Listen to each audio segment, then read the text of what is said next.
The park was alive with the hum of summer kids laughing, dogs barking, and joggers weaving through the crowd. Karen, mid-40s, her blonde bob swaying with purpose, clutched her phone like a weapon. She'd come for a quiet walk, but her eyes locked onto Marcus, a lanky man in his 30s sitting on a bench, sketching in a notebook. His glance lingered a moment too long, or so Karen thought. Her pulse quickened, her mind racing with assumptions. Who does he think he is? She fumed, her face flushing red. She didn't know him, didn't want to, but that look, it felt like a violation. Marcus, an artist lost in his work, barely noticed Karen's glare.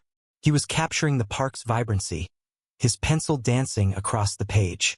But Karen's voice shattered his focus. "Why are you staring at me?" she snapped, storming toward him. Heads turned. Marcus blinked, confused, his hands raised defensively. "Ma'am, I wasn't," he started, but Karen cut him off. "Don't lie. I saw you." Her voice rose, shrill and commanding attention. Bystanders froze, phones already recording. The argument escalated fast. Karen's accusations grew wilder, claims of harassment, threats, things Marcus never said or did. He tried to explain, his voice calm but trembling. "I'm just drawing the park," he said, holding up his sketchbook. Karen scoffed, dialing 911. "He's dangerous," she told the dispatcher, her words dripping with conviction. Marcus's heart sank as the crowd whispered, some nodding in her favor, others unsure. He felt the weight of their eyes, the sting of being judged without cause. Minutes later, sirens wailed. 2 officers arrived, their faces stern. Karen pointed at Marcus, her story polished now.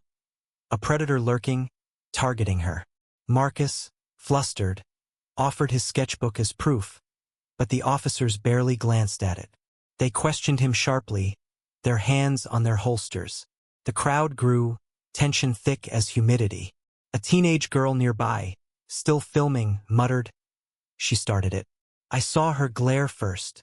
But no one listened, not yet. Karen's confidence wavered when an officer asked for witnesses. A man in a baseball cap stepped forward, holding up his phone. "I got it all," he said. The footage was damning. It showed Karen striding toward Marcus unprovoked, her face twisted in anger before he even looked up. The threatening glance? A fleeting moment as he scanned the park for inspiration. The crowd gasped as the video played, murmurs turning to outrage. Karen's face paled, her lips parting in shock. She stammered, "That's not, I felt threatened." But the evidence was clear. She'd spun a lie from nothing. The officers turned to Karen, their questions now pointed at her. Marcus, exonerated but shaken, gathered his things and left, his sketchbook tucked under his arm. Karen stood alone, the crowd's judgment heavier than any arrest. No charges were filed against either of them, but the damage was done. Marcus would carry the sting of suspicion. Karen, the shame of exposure. The park resumed its rhythm, but the air felt heavier, tainted by a truth too bitter to ignore. A single moment, misread, had unraveled trust.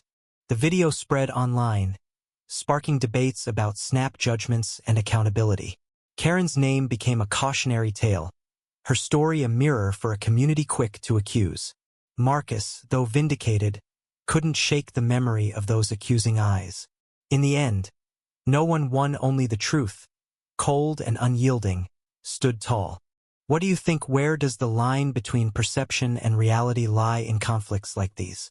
How should a community balance justice with empathy?